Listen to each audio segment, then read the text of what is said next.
This is Do By Friday, the weekly challenge podcast with Merlin Mann, Alex Cox, and Max Temkin. This week's challenge, try powders.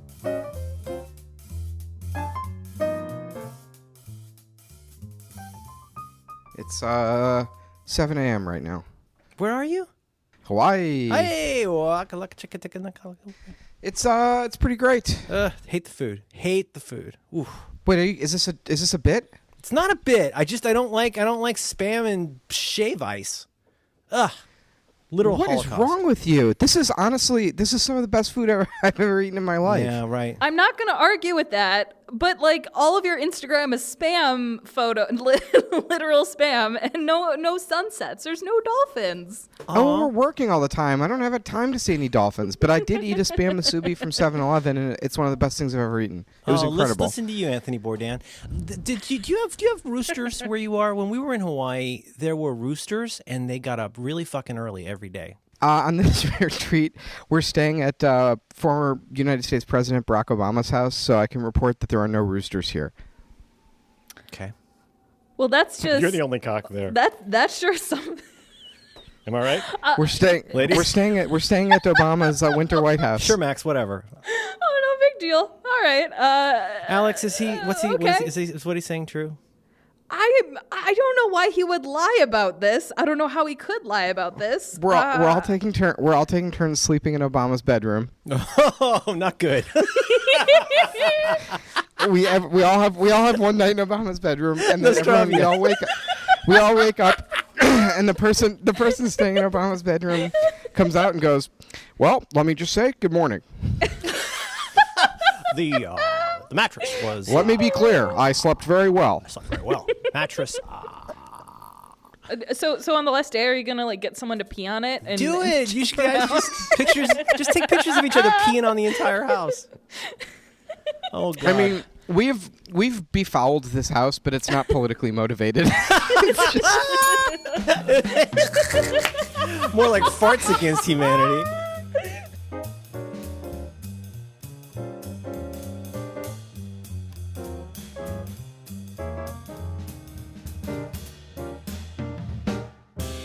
I'm drinking Obama's coffee out of Obama's coffee mug. I'm about to sit in Obama's chair by Obama's pool. Whoa. Yeah, it never gets old. Everything in this house is Obama's whatever. Obama's porn stash. Obama's mustache comb. Gosh. I bet it's the most tasteful porn, and it's only women wearing black or blue suits. Gray or blue? I'm not. I don't know the Is canonical. that a thing? suit. I think I could kind of get into it, like blazers. Oh yeah, definitely. I'm sitting at what I guess would be Max's desk in the studio and drinking Max Temkin's Diet Coke. So there's that. I got that going for me. Alex, you're gonna be like that teenager who died from drinking too many energy so drinks. sad. That was so sad. That's. It I just wasn't want to that say for the record bad. that I just want to say that he drank. So he drank like what was it? A Diet or like a 7-Up or something. No. energy drink. He had And a a latte. cafe latte and an energy drink and a Diet Coke. Was that right? I've had that much in 20 minutes in my life. But that's less than Alex had on the last episode of our show. I went back and listened, and I feel like I heard a can cracking about 6 times during the show. It was Why the did you drink array of all of energy that? drinks in front of Alex was frightening. I've cut down to about 2 a week. It's getting better. How big are the two? Is it like a barrel? No. It's like the two. Like a Sweetums All right, child should I- size? I'm trying to decide what to do here. I think I was going to sit in Obama's chair, but I think I'm going to walk down to Obama's beach, and maybe I can take a picture of the sunrise. Oh, nice. Oh, thank you. That would make your followers very happy. Is there a desk that's like? Have you named any of the desks in the house? Like, is there one that was clearly his desk? So if you Google this house has a Wikipedia entry, and there's photos of Obama signing some legislation and like having meetings here, and we think we found like most of the tables and stuff where he was working in those photos. Oh my goodness, this place looks nice. Oh, it's incredible. This is the first trip. So one of the Cards partners lives in Hawaii, which is why we did the retreat out here, because he's always the one who has to fly like 8 hours to get to our retreat. So this time we all flew to him, and we hired like a planner to like figure out how we all should travel here, and she did a very nice job and found us this incredible house. Are you in Obama's helicopter right now, Max? No, I'm walking down to the beach. Oh, sorry. Okay. I'm just sitting here drinking seltzer like a bitch. I know. Really. I mean, I have to be honest. Before I had this Diet Coke, I went to McDonald's at 8 a.m. this morning and said, "May I have a frozen Coke, please?" And then sat there for 20 minutes while they turned on the frozen Coke machine. Oh, good for and you. slushed me up. You're Hang on, resolute I like have to a walk desk. through. I have to walk through Obama's plants here. Hang on. Okay. Every All right. time you add Obama to something, it sounds like a Maya Angelou book. You guys. Obama's plants. Whoop, whoop, whoop, whoop, whoop. A little too close to the waves. Oh, Do this not is get so the zoom. soothing. Are you doing this over your Do not phone, get the Max? How are you doing this? Do not get the Zoom report. Do not get the Zoom recorder in the back current. It's a big week. We can't lose. We got a yet. lot. We have got. Oh God, I don't even know where to begin. Okay. Max I'm probably doesn't back. have anything to read. He doesn't have his files with him. Oh, I think I've got my phone. I don't know. Who cares, man? Yeah, that's right. It's the Hawaii lifestyle. Yes. Nothing matters. Sorry, you've reached Fiji. This is Okay. This is very pleasant. Let me send you guys a little picture of my recording studio here. Do I need an Instagram for this? No. Oh, did you see those Snapchat earnings? Merlin, gonna be honest, normally I'll be all on this earnings train, but those waves sound so good. Holy shit. Yeah. You love to chill. You just love to chill. Just spark a doobie and prop it up at the beach. Just kick your feet up. Walk the cat. I would be terrified to ever consume some of my artisanal herbs in public. I would. Really? Oh my God, that's so fucking beautiful. Oh no. Do you have a little teacup there? Yeah, it's Oh. Obama's cappuccino maker. I made a cappuccino. Did you make it the way you like it? Yeah, it's not. Let me tell you, it's not a big glass of milk. Oh. Man, Obama gets it, man. This is the future Democrats want. Oh, this is great radio. Listening to waves and looking at a photograph that none of our listeners can see, but You got a it's literally coconut. You got a the most lid beautiful thing from I've ever seen. looks like a lid from a Calistoga. You got coconut. You got some kind of like. Is that Obama's trash? It's Obama's trash. Oh man, there's been all week. There's been kite surfers. That seems to be kind of the cool thing happening on the beach, at least in this little area. Have you guys ever seen a kite surfer? Oh yeah, I've been kite surfing. You? Wait, excuse me? Well, sorry. Yeah, it's like one level up from parachuting or parasailing. And I was like, oh, so we're talking about the thing where you're behind the boat and you're in sort of like a hang glider type thing, right? And then the boat pulls you along. This is very different. Well, not very different. On this one, this is a guy on a surfboard. And he's standing you're like up on a upright on a boogie board. surfboard. No, you're on a surfboard and you're Yeah, surfing, yeah. but you're also holding a huge sort of parabolic kite that's like bigger than you are. And this kite is pulling you over the waves and you're moving like he can go like backwards over the waves and do like huge jumps. There's no boat anywhere in the area. So it's this thing, right? I just sent you. Oh, look at that. That looks really I gotta dangerous. get my phone I've done that. I relaxed. just look way less cool doing. It's just it's way more sad. What are you saying? You're a hard body. I bet you look great. I fall Hang down on, a lot. you've done that? Max. Yeah, it That's does seem yeah. weird. No, cool. Alex, don't front. It does seem really weird that you've done that. I tend to become a different person around. I really, really like the ocean. I hate beaches. Beaches are terrible, but once you get into the ocean, it's great. Interesting. Yeah, I'm a big. How was big, it? Were you able to paddleboard like person. stand up on the thing? Oh, for like 10 seconds at a time? Yeah. Nice. I was not The- like these guys, these guys are just fucking flying all over the place. It looks so cool, and eventually, I've been watching them all week. We've been sitting at Obama's table, like arguing over whether Mexicans is funnier than a Mexican for over 1 hour, and pickle. and I'm just like staring forlornly through the window at these fucking awesome kite surfers just flying through the sky, and I eventually Googled kite surfing accident compilation, and I highly recommend it. It's a lot of really good ones of them, just like, because what happens is like the wind catches you and it just sort of Oh yeah, and then the wind keeps blows dragging you over the rocks. It's horrific. But also keep in mind, I do this in Naples, Florida, where there is no surf. So there's a lot of wind, and I'm just like, okay, keep pulling. But I highly recommend parasailing for anybody who doesn't want to kite surf. Yeah, Alex does sports. It's your sports corner. I'm very impressed. Max, what's the best thing that you've done other than deciding between articles before words in cards? The best thing we've done, we ate at a place called Mitch's Fish Market, which is kind of by the airport, and that is some of the best sushi I've ever had in my life. And we went, thus far, the only recreational activity we've done is we went snorkeling at Hailua Bay. I think that's a place. Ooh. And it was pretty cool.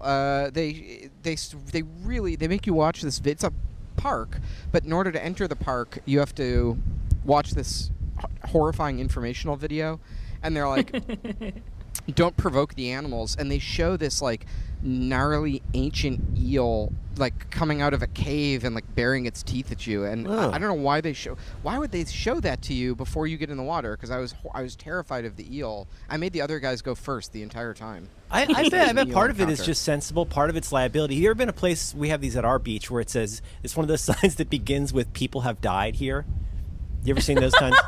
No. It's so great. No, it's like, no, seriously. I know you're used to here's the thing. I know you're used to blowing off signs and having your child carry a bowling ball into the surf. It's important for you to understand people have died here. Oh, boy. Oh, my God. We need to put that up on our office. First thing you see when you come in. Return your office supplies to the office supply room. People have died here. Add that to the whiteboard for me. I want that one on the sign.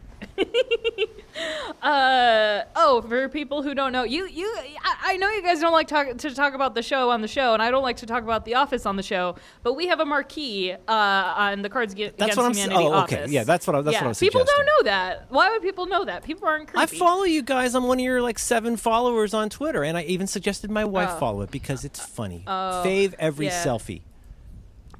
That's why I don't tweet anymore. Will you put that into show notes, please, Alex? Put what? Grace, would you please put a link to your funny sign Twitter into the show notes?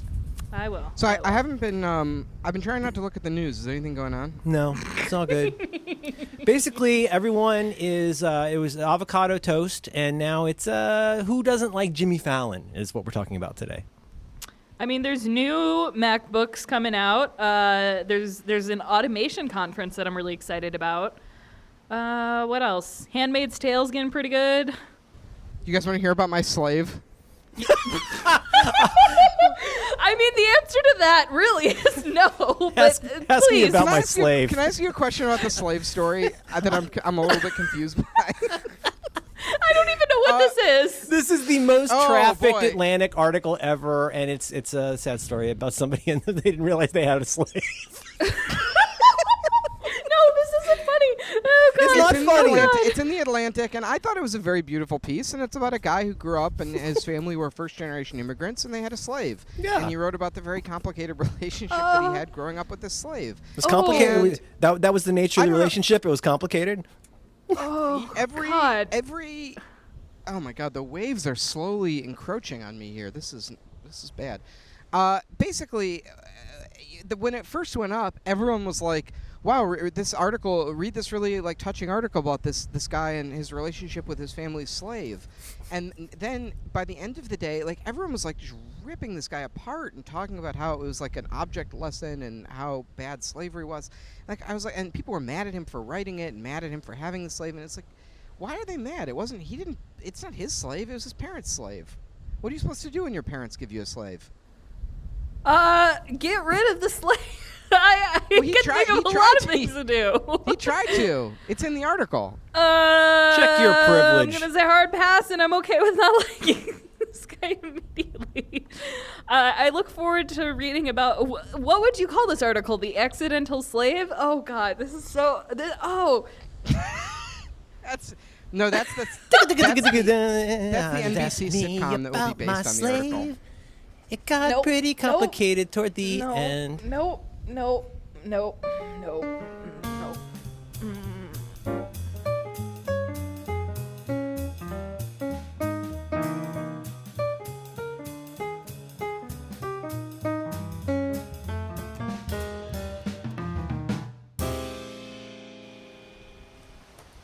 My slave. Oh my God. Now, what network would that be on? Is that a CW show? Where would that be? Is that maybe FXX? Oh no, this is definitely CBS. It's gonna air right after The Big Bang Theory, and nobody's gonna question whether or not it's Bazinga. God. Did you know the Bazinga guy has a partner?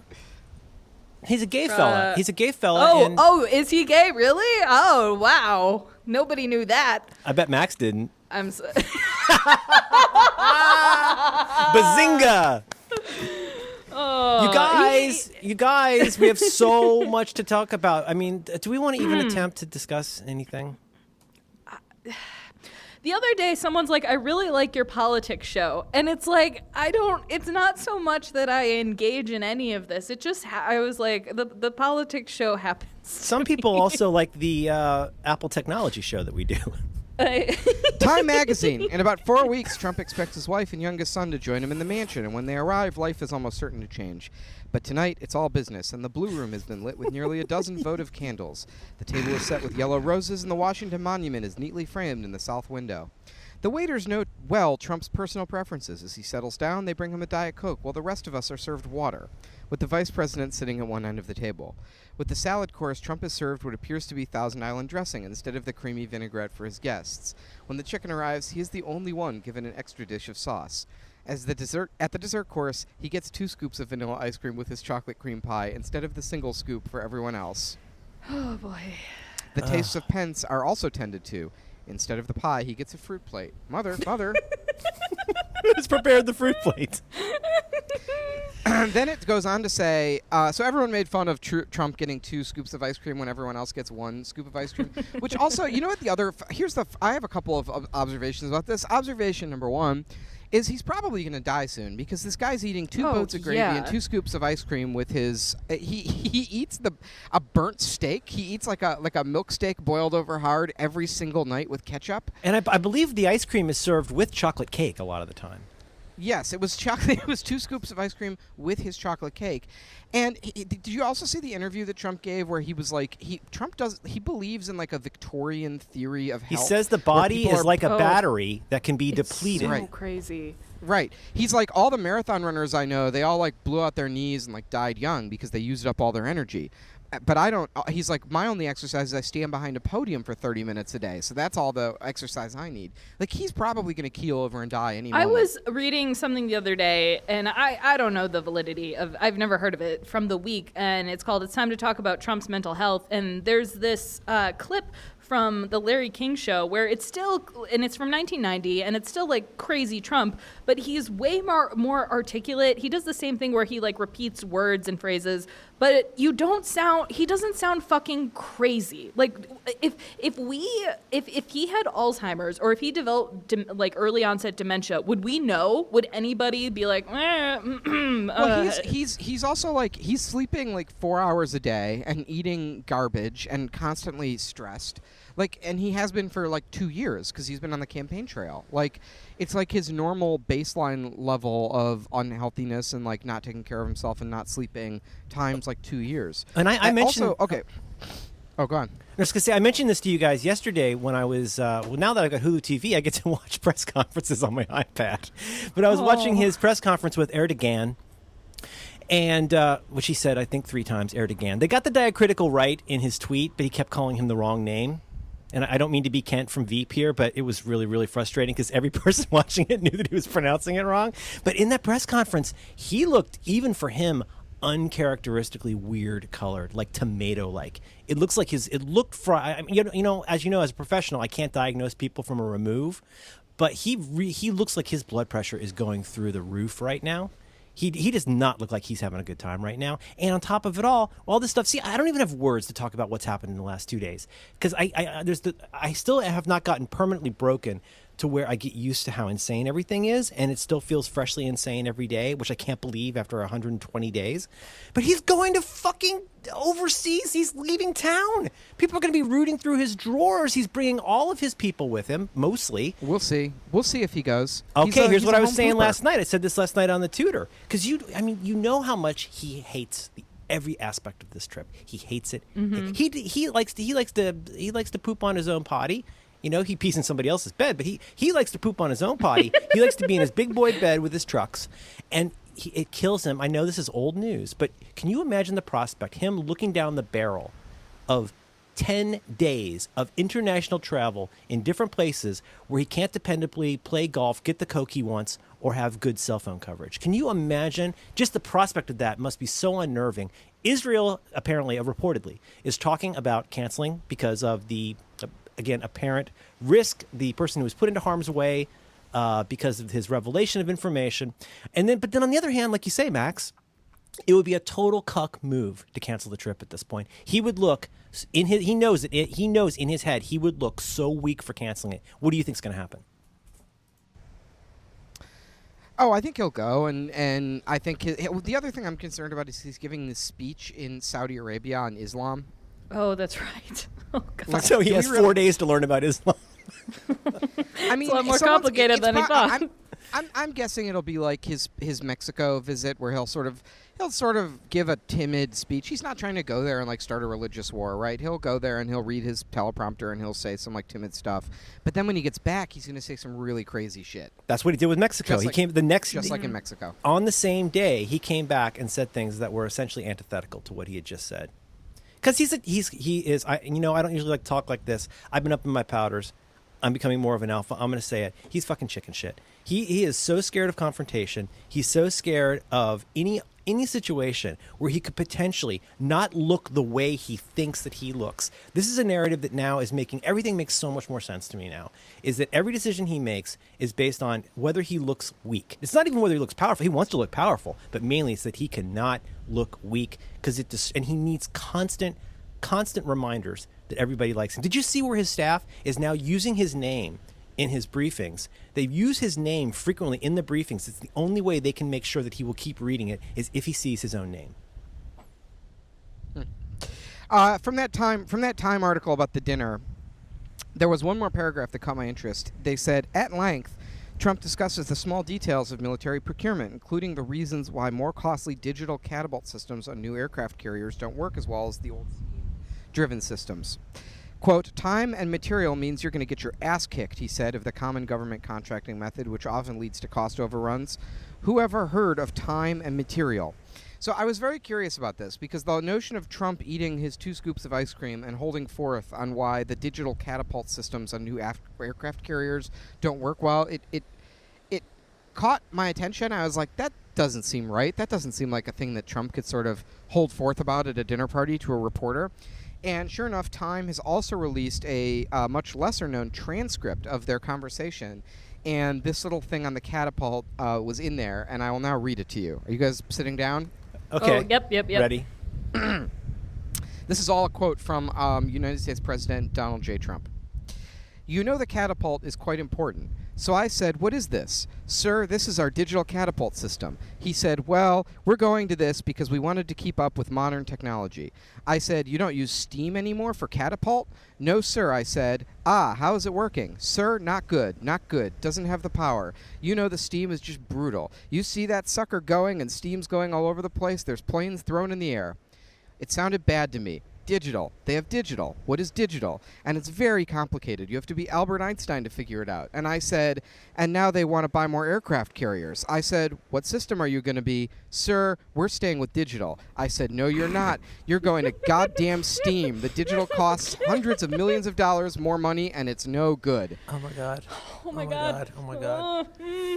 And also another great example of this tick that I guess pretty much everybody acknowledges at this point, listen to the way I'm saying this, is his whole, like, who could understand this thing? Nobody could ever expect. People are saying he cannot stop projecting pretty much everything that's on his mind in the moment. Or as the uncharacteristically very articulate David Brooks said, it's like six fireflies. Six fireflies bleeping in a jar. But David Brooks, first of all, we got to talk about David Brooks for a second because I learned an amazing trivia about him recently. But what he said in that piece, it's not that the fireflies were in Trump's head. It's that he was making fun of that he said the smartest people in the world and all the foreign intelligence agencies and every reporter in the country, they're trying to figure out what's going on in Trump's head, and exactly like we are right now, and they're speculating about it and trying to figure out what's the motive, what's the strategy, what's the plan. We got this perverse situation in which this is quoting David Brooks from his article, When the World is Led by a Child. Third to last paragraph. We've got this perverse situation in which the vast analytic powers of the entire world are being spent trying to understand a guy whose thoughts are often just six fireflies beeping randomly in a jar. Congrats to David Brooks, too, because he just got married, and I've got the New York Times Style section article about his marriage. It says, New York Times columnist David Brooks wed Ann Snyder, his former research assistant, on Sunday. And I saw people talking about this, and I was like, oh, that's interesting. I wonder what her deal is. And I went to look on it, and this woman was... he started cheating on his former wife with the research assistant on his book, which was called The Road to Character. And then, to his credit, he eventually dumped the wife and married the research assistant. So, mazel tov. That was very brave. The Road to Character by David Brooks. Maybe he and Newt Gingrich should get a show together. Oh, God. All right, Merlin, I have a question for you. Yes. Back when you were Merlin Mann and you wrote a wonderful piece called Better, you had some opinions about politics, and I'm just wondering how, just for your, mental capacity, how can you just sit and watch this all day? I have to, literally turn... Wait. Merlin used to write about politics? No, Merlin used to talk about not talking about politics. Yes. Well, it didn't matter as GTD.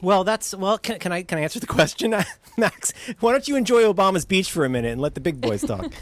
But you know what? Actually, Max is right. That's exactly the difference. Is that what frustrated me was that was during the heat of the Obama campaign, and as much as I hoped that Obama won, really, really hoped, I found it. This is not very interesting. But, all of my friends were so ass over tea kettle about Barack Obama and were buying fucking posters of him. And I was and there was this part of it that was so, and then everything just got so me, and oh no, they did this and they did that and they did this. And it's okay, I get it. I get the import of this. I get the importance. I hope he wins too. But you understand that when you start buying posters of a political candidate, you're moving into a really fucking weird realm. That is an Illinois politician that you are trying to elect. Do you imagine that how many other, what are you going to put Blagojevich on a poster? It's an Illinois politician. That's his job. His job is to be a guy who gets shit done. But having Shepard Fairey posters about him was really frustrating. But yes, I'm glad he won. Yay. Yes, we did. Just to be clear, you're explaining this to a guy who's staying in Obama's house. I've never loved the guy more than I have in the last 120 days. Let's be honest. No, I like the guy, but he's a fucking politician. You of all people understand real politics. I of all people understand. I have a different interpretation of this, which is I've worked for a lot of politicians. I've worked for a lot of Illinois politicians, and Obama is uncharacteristically special. There is only, it's possible in my lifetime I will only ever have one Obama that I work for. Okay, I don't have access to that information, but as a consumer of news, I'm just here to tell you that the more that we treat anything like fucking pro wrestling, the further we get from reality. It's fine to like sports. It's fine to be interested in politics. But when you start treating it like it's the fucking Yankees, that, you're moving in the wrong direction. And I hope you could at least partially agree with that, because that seems to very much go to your occasional Twitter rants about how ranting on Twitter isn't enough.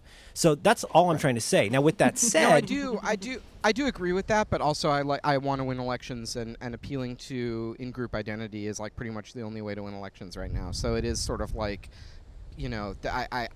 building that having the propaganda and the cult of personality and all of that around an identity issue is pretty much what gets people to vote nowadays. It's kind of depressing.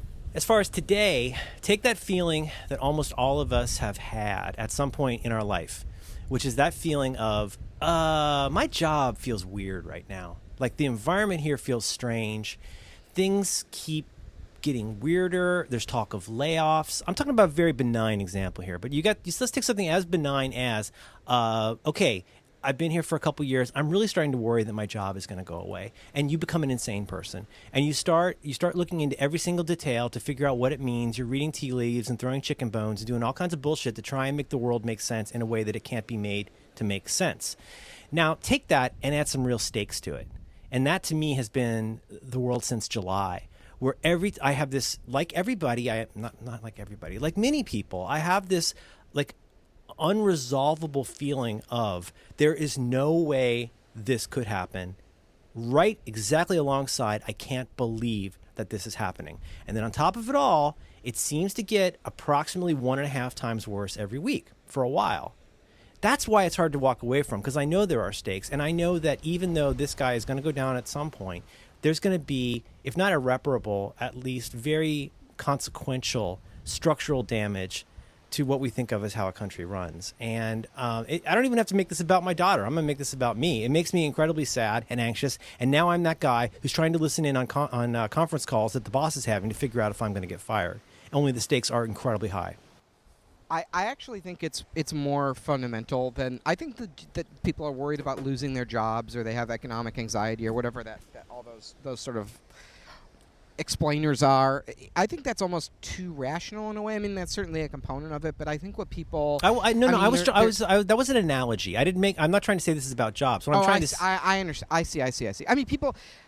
Yeah, all I was going to add to that is like people are worried about losing their jobs, but they're worried about, more importantly, they're worried about what their identity, which is what the job represents. They're not worried about, the way to understand politics is very similar to design. It's not about what it is, it's about how it feels. So people aren't worried about losing their job, which is what's happening to them. They're worried about how it feels, which is emasculation. You're uncertain. Right. The consequences of not having a job are terrible in this country. You lose your health care, you lose your dignity, and that's why it sort of expresses itself in terms of like you're worried about a black man fucking your wife.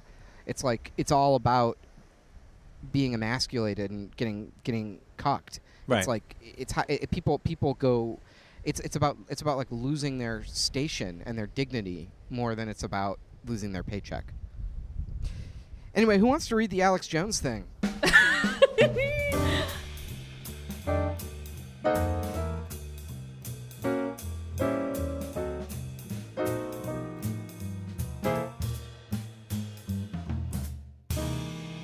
Alex, hang on.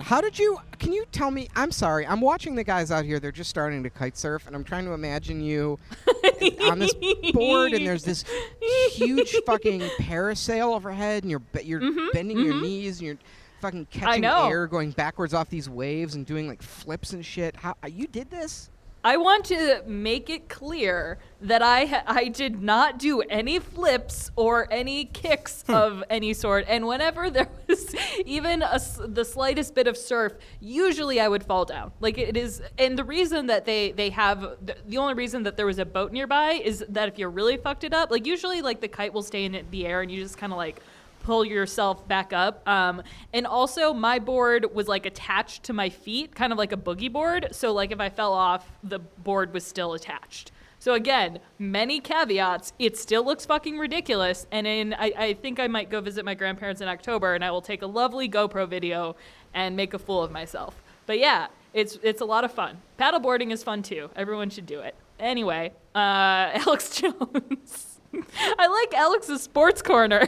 So as far as I like Sports Corner too. As far as just a little bit of prologue here, I guess I have been aware of Alex Jones. You guys have not made me, but helped cause me to be, I'll admit it, obsessed with Alex Jones. I'm obsessed with Alex Jones.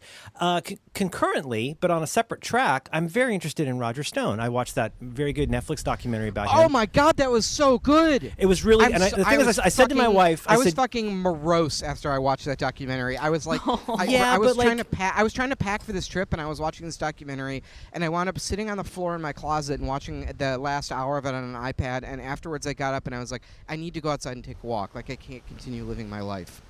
But I did, having watched that, I said to my wife, you might want to check this out. This is pretty good. And it's probably not what you expect. I mean, parts of it are absolutely what you expect.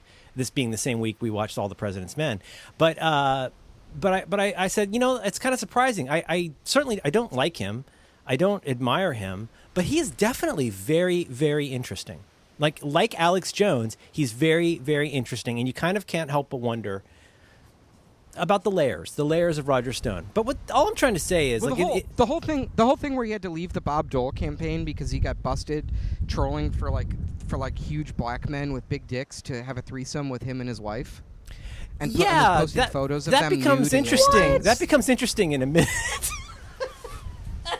You know who's obsessed with gay guys is straight guys who are definitely not gay.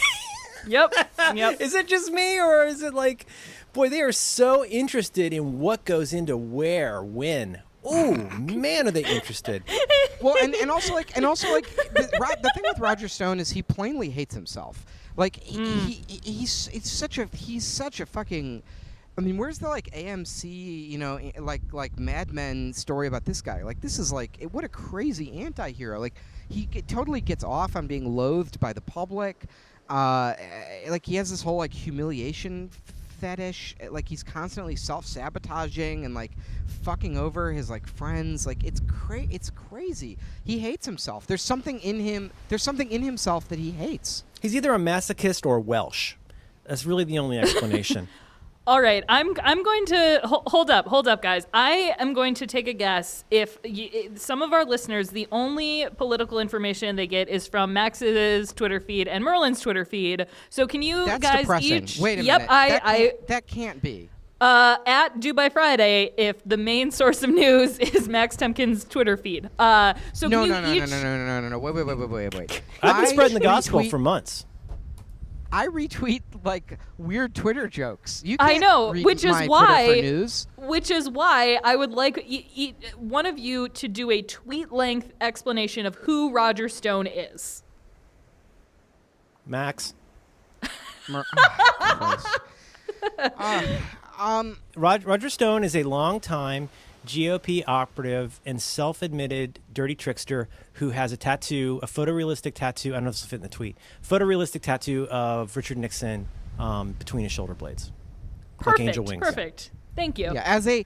Here's what you need to know about Roger Stone. As a young 20-year-old, he was involved in Watergate and doing dirty tricks for Nixon on committee to reelect the president. That's all you need to know. And then extend that man to a 60-year-old man who had a very successful lobbying firm with Paul Manafort, who I think. What's happening? Hang on, I hear. Oh, that's my alarm. Is that Obama's alarm? It's Obama's alarm. It's time for me to wake up.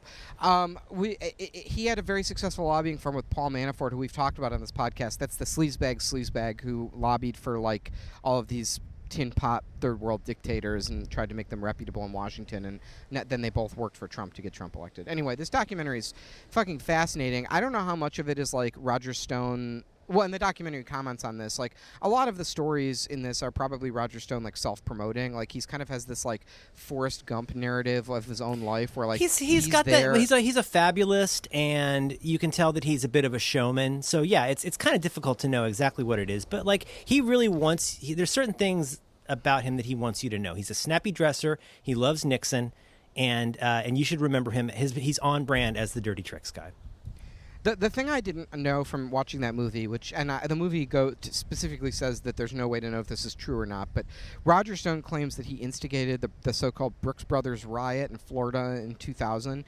So what happened was what happened was there was the building in Miami-Dade County where they were doing the recount for Gore v. Bush, and all of a sudden there was some bullshit story of some Democratic operative was trying to steal the ballots. I don't know, some rumor went around to all these protesters outside. It was so chilling. And all of a sudden, these protesters who were mostly wearing blazers and polo shirts and stuff, they were Republican pro-Bush protesters who had been.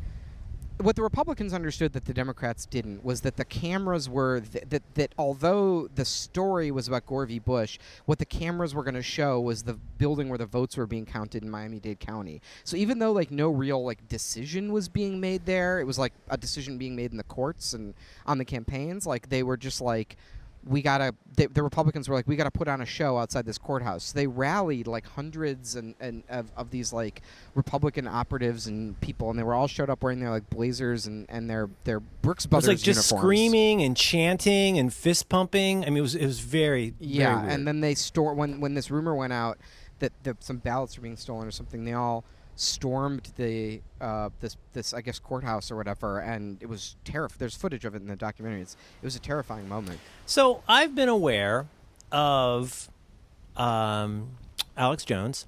I have been aware of Roger Stone. What I have not been aware of until the last few days on Max's political Twitter list is that they've taken to periscoping together. I'm sorry, Roger. I highly recommend one other piece of the puzzle here. Actually, I would recommend before the Roger Stone documentary or before anything else, like the one thing that everybody should read or educate themselves on if you want to understand this nexus of alt-right stuff and how it intersects with Trump world and what their deal is. Read the John Ronson book, The Elephant in the Room, and it's not a book. It's like an essay. It's sold really as good. It's sold on the Amazon like Kindle store, but it's not book length. It's like essay length.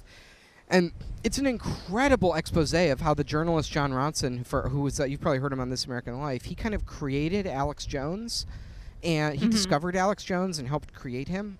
And should I tell that story? That's kind of a funny story too. Also, even if you hate Ron Johnson, like it's short enough that you can tolerate the writing to like get the story. It's Yeah, very but good. what Who about hates Jonah him? Lehrer? Look at how they treated Jonah Lehrer. It was awful. Ugh. You ever heard John Ronson talk about that? How his friend, he wrote an entire book based Yep. on how social media savaged his very good friend and excellent turns out scholar Jonah Lehrer. No, it turns out that was bad. Oh, what? So I've seen this budding bromance between Roger Stone and Alex Jones, where I only know this as screenshots of them doing a Periscope and ranting about stuff that's happening right now. But this is something I found last night on the political Twitter list. This, as reported on, Alex, help me out. You know gay things. Tola Road? Tola Road? How do you pronounce this? I originally saw it on like Media I Matters. thought it was Towel Road.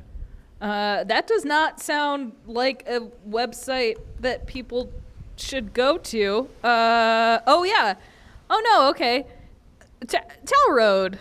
It's a something gay iconology is. Yeah, you're right. This is a gay thing. All right. Right-wing nutjob Alex Jones and his fellow Trump buddy conspiracy theorist Roger Stone had an interesting conversation on InfoWars. It says here, as you say, Media Matters has the transcript. Quoting Roger Stone, I want to raise this question, though. Why is it that General Mattis, General McMaster, John Brennan, formerly the CIA, Michael Hayden, formerly the CIA, James Clapper, why do these guys all have shaved heads, Alex Jones? Because that's part of being a leather daddy.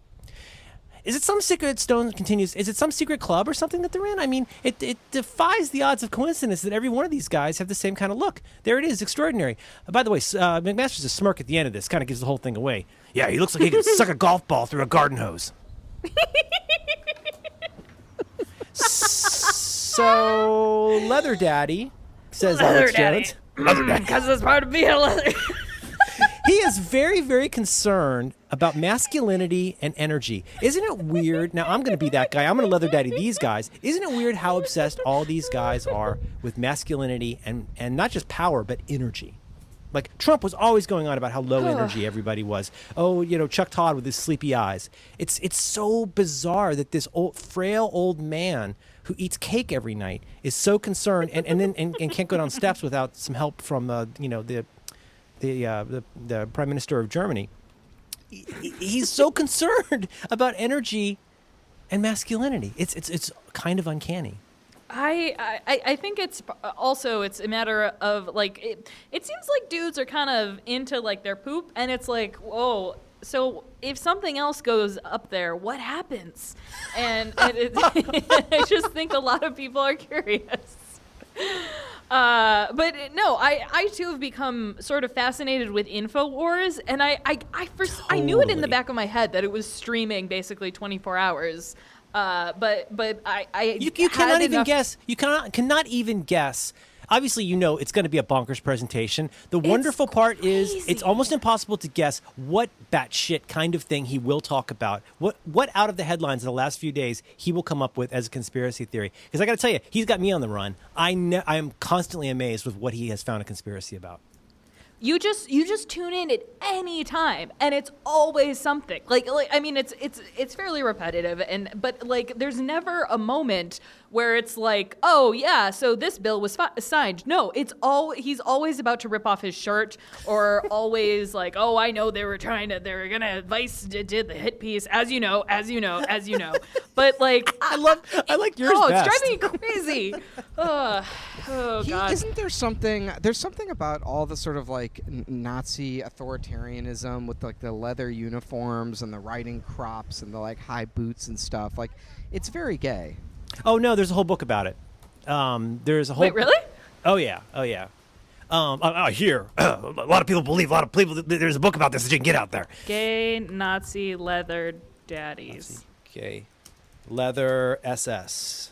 I read William Shirer's Rise and Fall of the Third Reich, and it's sort of an out of time book because he talks a lot about the perversion and sadism, and I think he's just talking about that there were like gay officers in the SS and stuff. So it's hard to draw the line of like what exactly he's talking about, but it seems to be implied that there was like a whole like BDSM like authoritarian like obedience culture, like some sort of weird psychosexual thing with the Nazis. Well, and it was also like if you were afraid of being pink triangled, you immediately were like, that's. I mean, there's like a theory of like how there were a ton of gay Nazi youth because they were like getting boners around dudes, and they're like, all right, it's only a matter of time. So they join up, and it's very sad and Plus, really young gay upsetting. men are overachievers. What? Like they want a system they can get recognized in, and They're very awards and medals. ambitious. Yeah, they work hard. They're hard workers. Hard workers. I cannot remember the name of this book. It was banging around toward the later years of my college. Ben, my girlfriend at the time, had read it all the way through, and she's like, "Well, duh. Once you read this, like you see it, it's so obvious." But also, I mean, you think about the whole Weimar, like pansexual culture. I've got a wonderful book about basically Weimar sexuality that's super interesting. I mean, there was a lot of crazy shit going on in the like cabaret era in Germany. And like, do you imagine that not a single one of those guys was involved in a little bit of strange? I mean, come on. I mean, it's like it's like the same thing of how we were talking about like men who get a little too obsessed about other men's sexuality. Like it's not that they're like interested in it or whatever, but it's like there's like some of these like conservative columnists, it's like their main focus is how other men have sex, and like I think if that's your main issue, like that's weird, right? There's like something a little bit weird, there's something in yourself that you're mad about or you're insecure about that that's your motivating, like this is the issue that energizes my crusade. It's like, well, that's really more says a lot about you. I felt the same way about the gay marriage dust-up, where it always seems so strange to me. I mean, I understand, like, from a fundamentals standpoint, why you would say, I mean, if you just hate gay people, just say you hate gay people. Like, that's okay. Like, if you want to be awful and you want to be a terrible human being, why don't you just be honest about it? Why don't you say you want to take health care away from people? Why don't you say you just hate gay people, but don't speak in code? And I always found it very unpersuasive when people would talk about how their own marriage, that they treasure obviously more than anything in the world, is damaged. Right? The institution, as well as your whole thing you've got going on with your particular spouse, that is undermined. How am I supposed to explain this to my child? I don't know. It's your shitty. I don't know. It's your shitty child. I think every time I'm about to say something about wanting to explain it to my daughter, that line from Louis C.K. goes through my head. I don't know, man. It's your shitty kid. Mom, I saw two women with scooters and a cat on the leash. One of them was climbing a fence. Lesbians love fences. If we don't keep lesbians off of the fences, what am I going to tell my children? What will I tell my children?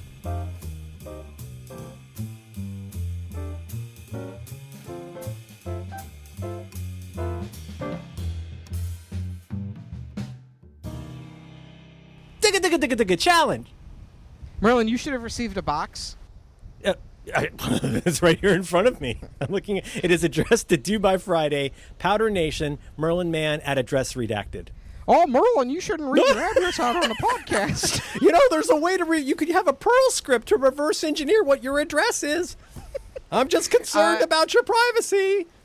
Can you read the from address? The return address is Free Speech Systems LLC, based in Austin. I want to protect their privacy in Austin, Texas. I received a box at my door from Free Speech Systems LLC, Austin, Texas, and I thought, I wonder if this is Dan Benjamin. Probably not.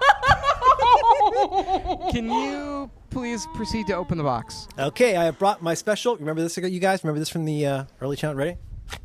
My special bespoke cop knife for opening packages. I brought it in especially for this. I am opening a box that is 6 by 4 by 4. It's apparently going to contain some free speech. I can't lie. I know it's it. Oh, shit, dog. There's some little crabs coming out now. Oh, my God. Oh, there's a lot Obama's of them. crabs. There's little crabs. They're like walking sideways towards the waves. Oh, my God. This is like from a Pixar cartoon. Okay. Alex, have you opened yours? You know, I've opened it, but I didn't know we were doing this, so I'm gonna run and get it. I'll be right back, guys. This is going to be fun to edit. She's gone. La la la la la la la. Look at these crabs. I got to take a picture of these crabs. Yeah. Photograph the crabs. Dude, they're going crazy. Oh God, they have my name now. Oh shit, dog. I did put your email address in, too. Oh, thank you. I remember when Trump put up that, we probably talked about this, but the Republican candidate put up that, what do they call it? Not a push poll, but a click poll. Go in and give us your opinions and on how unfairly the media is treating Donald Trump. Do you remember that? Mm-hmm.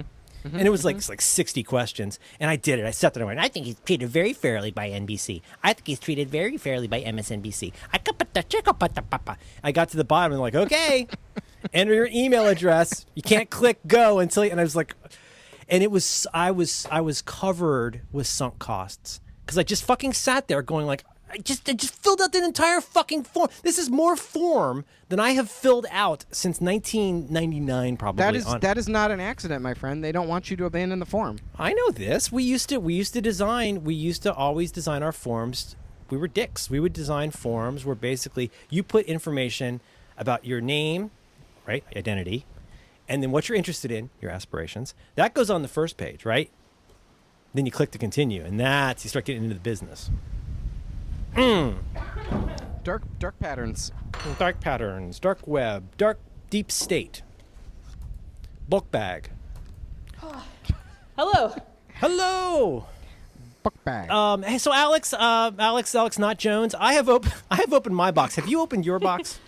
I did. The other night, I came into the office, and I didn't want to talk to anybody, so I came in rather late, and I was snooping through everyone's mail, as I do. That's not funny. I don't actually do that. Why did I say that? I don't do that. What?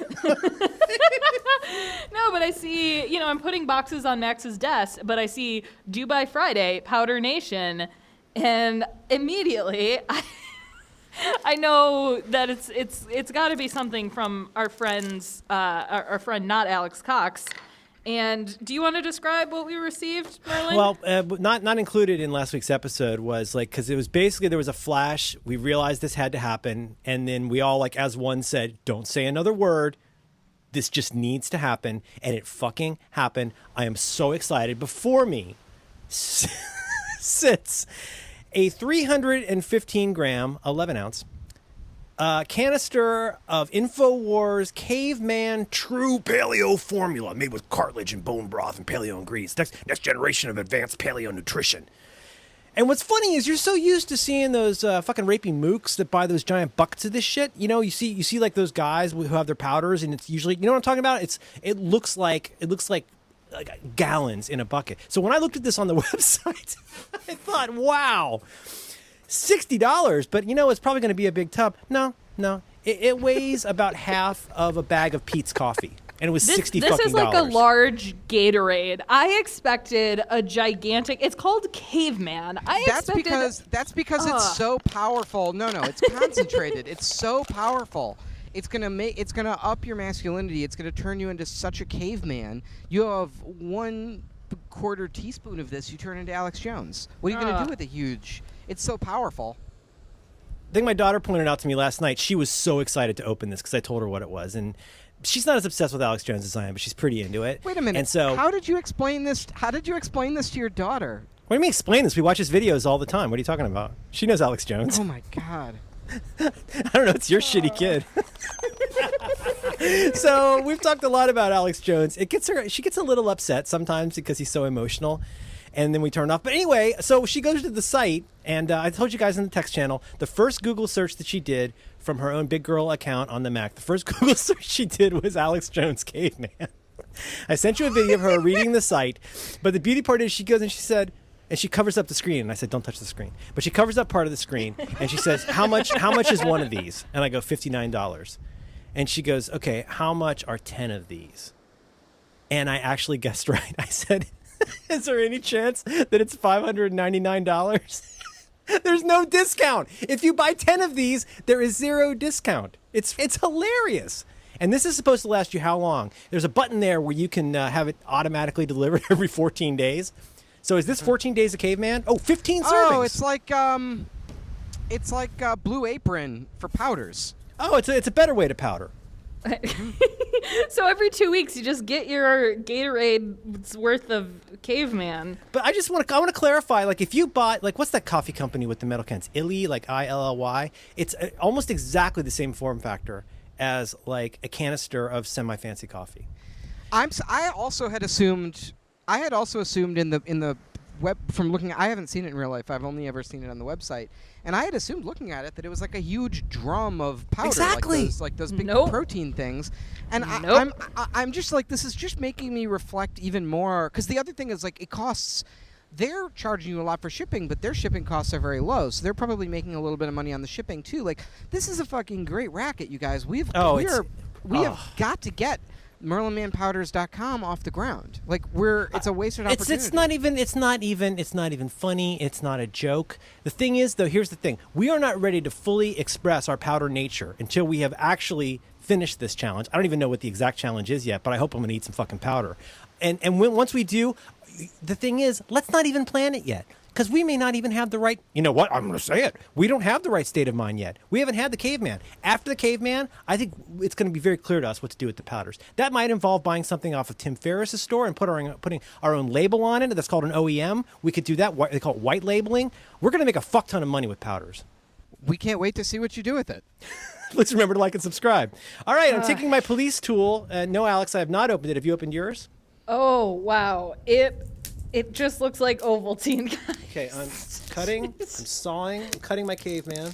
It smells like chocolate. This is Ovaltine or Sweet Miss. Like, what?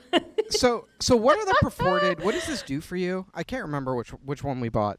What are the effects? Because I need to prepare myself because this is going to be a dramatic transformation. So what I want to know is how do I prepare myself for I need to prepare myself for the physical and psychological effects that this is going to have on me when I start using it. Well, let's just in the interest of research, let's go and look at the actual website and what it says. InfoWars store. And bring on the Caveman. Oh, they have Trump shirts, a Bill Clinton rape whistle. Let's see here. I think that's Barack Obama's weed whacker guy. Okay. All right, so Caveman. So we read the ingredients.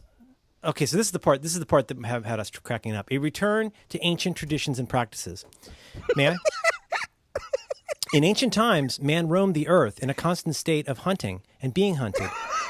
There was no room for weakness. Every time an animal was caught, all of its parts were put to good use, from skin and guts to fur and bone. From the way we interact with one another to the way we eat, our modern society has completely discarded many of the ancient traditions and practices that our ancestors held dearly. One such ancient practice that is quickly becoming one of the biggest new trends in today's health world is the creation and consumption of what is known as bone broth. The simmering down mineral-rich bones and collagen-rich joints into a liquid powerhouse of nutrition. A liquid got a- powerhouse of nutrition. Because this is all part of the ancient tradition of... Wait a minute. That's a fucking Cards Against Humanity card right there. Well, in ancient traditions and practices, they used to get a canister of $60 powder. That's how they would express their masculine enthusiasm. Since the days of ancient Rome, the wealthy elite have put centerpieces on their table to demonstrate their wealth and power.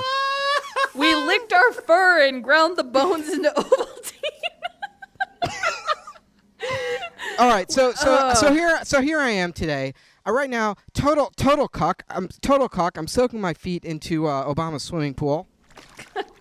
And I'm gonna start taking this powder. I'm gonna become a huge alpha male, and then what's gonna happen?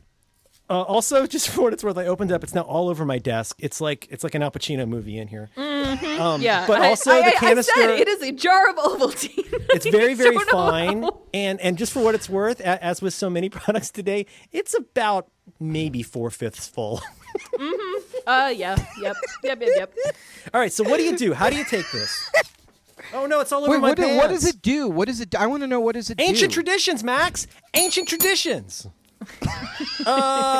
It says here's the thing. Caveman, it's more than just high quality bone broth, but the high quality chicken bone broth. What? It's chicken bones? That seems very cuck, literally. It's even what a chicken says. A chicken says cuck. It's only one key aspect. It's only one key. Who writes this stuff? It's only one key aspect of the overall blend of ingredients. That's a hell of a sentence. Instead of only bringing you this premium form of chicken bone broth, we were committed to creating a multi-ingredient formula that would even surpass the expectations of our own formulation scientists. So it's got science. It's got bones and chickens and science.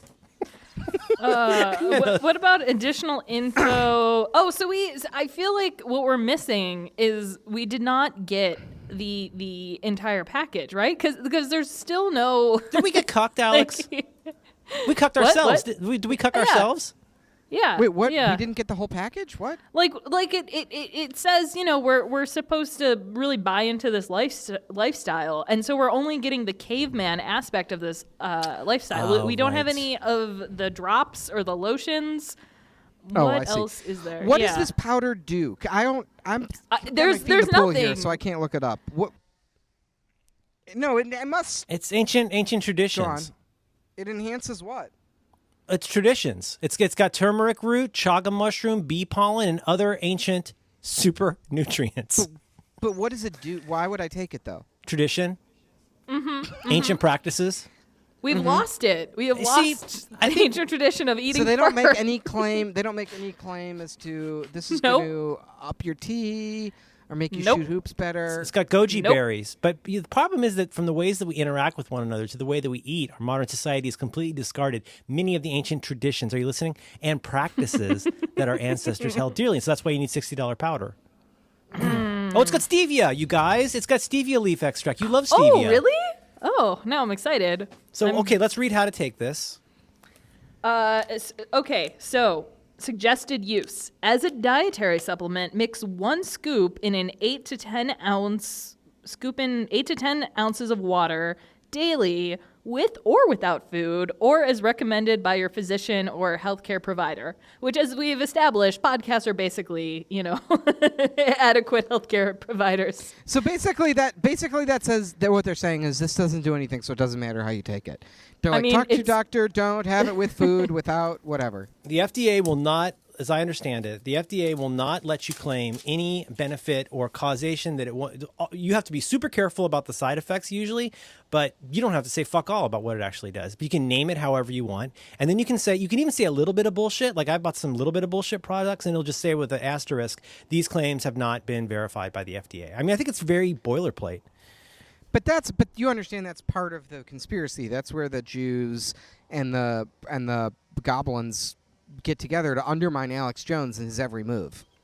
These statements have not been established, or excuse me, I'm sorry, I don't have my glasses on. These statements have not been evaluated by the Food and Drug Administration. This product is not intended to diagnose, treat, cure, or prevent any disease. I put it in. So I've put it in the water. We have got to get into this racket. I know. I'm Oh, you're going to do it right now? Why not? Why not? Why not? Well, it's not. Well, all right. So maybe. All right. All All my right. chilled we have to water is design a fizzy. challenge so here. chunky. It's so chunky. All right, I guess I'll do it. Wait, is Oh, I this? feel so left out. Yeah. I don't actually know how much. How much is 10 ounces? Is that a cup? So I've got a cup and a half here. You know, actually, this isn't a bad idea, Alex. Maybe I should be having you taste more of my food and try my medicines before me. I'm kind of. I'm just thinking through this, and I'm like, you know, who knows? It took years before I realized she was my slave. Slave, taste my powder. All right, I'm gonna send you what this looks like. This is the suggested amount of water I mix it with.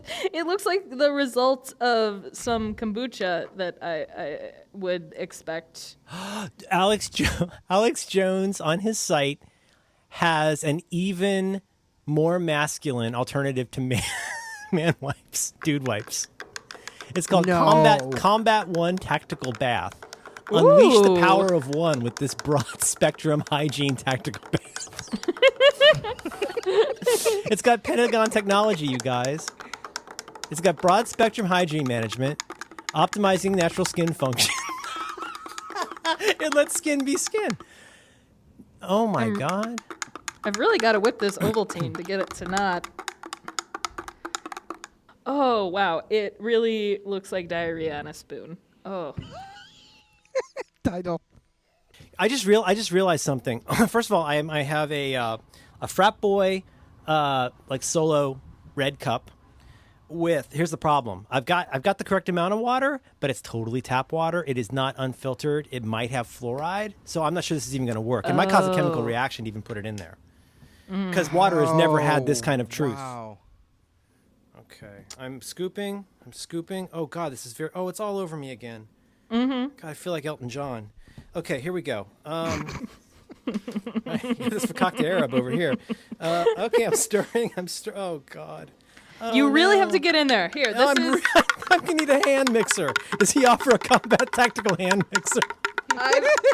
I got This is how our troops blend their powders in the field. Oh God. Oh God. Our nation's Oh, most tactical no. operators. Oh, it's really, really. Oh God.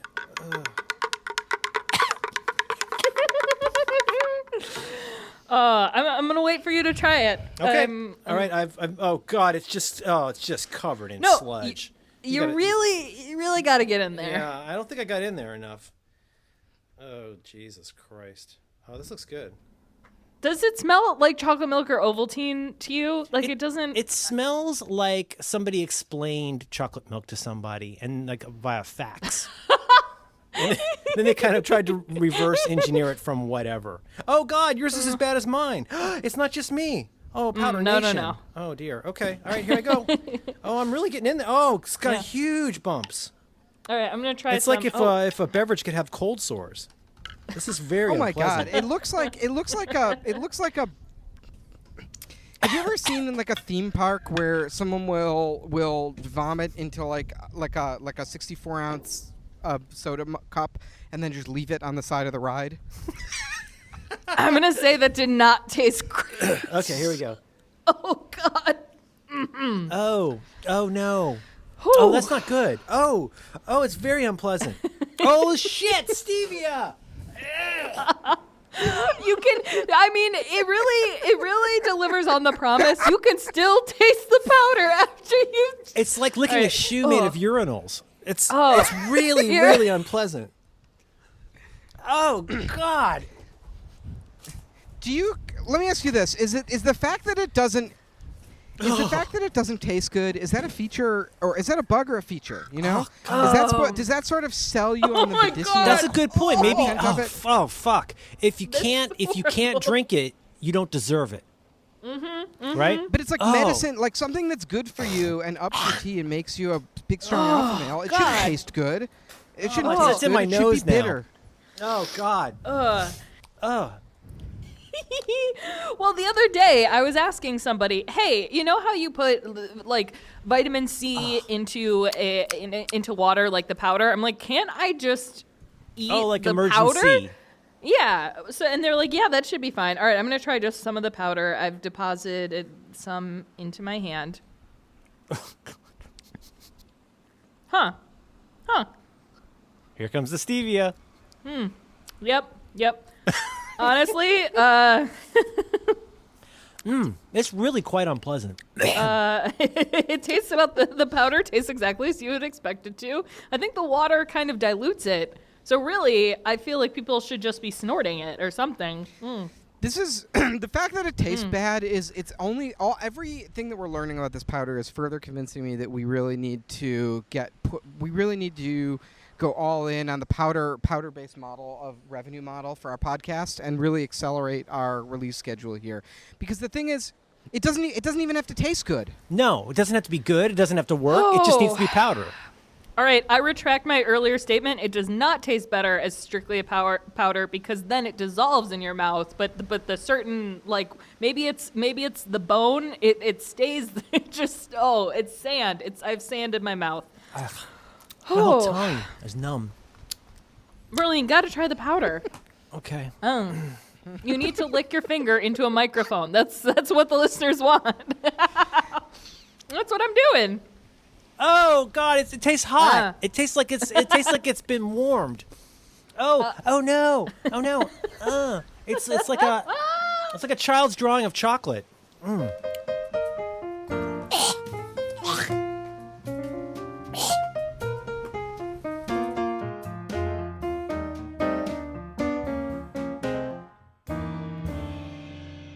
Starting on Monday, which is when I get back, we all need to take the recommended dosage of this every day. Oh, and come on. report back how alpha we are. You know what? That's a good idea because remember I gave you initially. I hate to admit this, but I'm going to admit it. I gave you pushback on kombucha. You mentioned it. I thought it was silly. I tried it once. I thought it was weird, and then pretty soon I was splattering all over myself like a champ. So this is probably something where I need to dig in. I also wonder if it might be good in milk. Cold milk. I'm not sure. Is that the traditional way, though? It says water, so I could probably be doing myself dirt here. So what do we got? 21 grams in here. 80 calories in a serving. Oh, it's got a gram of fiber. Nothing wrong with that.